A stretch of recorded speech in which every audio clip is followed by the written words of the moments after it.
Hey, this is Ashley with Anything Once. Today we're here with Molly at the Barnas Veterinary Hospital, and we're going to learn what it's like to be a vet tech.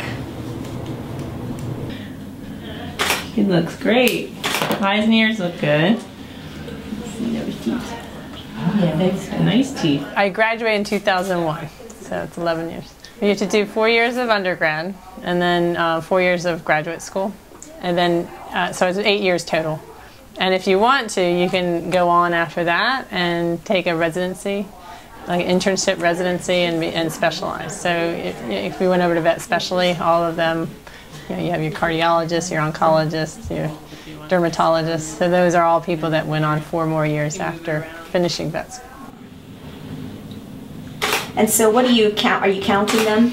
Well, actually I used to do that when I started, but now I kind of know what the rhythm is. So if it's unusual, then I'll start counting or check for arrhythmias and stuff. Mainly here we do, spays, neuters, mass removals, and then sometimes foreign bodies, GI surgeries.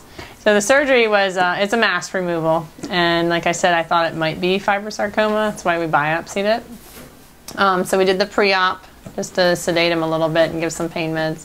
And then we used sevoflurane to mask them down. And just made a little incision around it. Make sure I got wide margins so that if it is kind of spreading out, sometimes fibrosarcoma has little tentacles that go out.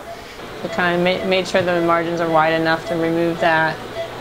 Made sure there's no bleeding, and then closed it with that absorbable suture in a couple layers, and then the skin sutures. I mean, if you get a lot of euthanasias, it's hard. There's occasional times a year, like actually before Christmas is a big time for some reason. It's like all these animals just start crashing there. That is probably the worst part. If they're sick, it's kind of like you feel like you're actually, it's the humane thing to do. If they're healthy and maybe the owners made the decision, or actually, when I took this job, I told her I wouldn't do convenience euthanasia. It's basically when the owners kind of decide the animal's too sick, and it's really not, and they're like, I don't want the animal anymore. I went through a few of those, and they still haunt you. So what you do is you put a little on your finger.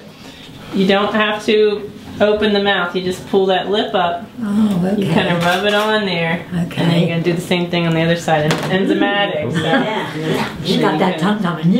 See, you just do that, and she moves it around with her tongue. I always said when I was little I didn't want to have an office job where I just sat in a little cubicle. So it's a good job for me.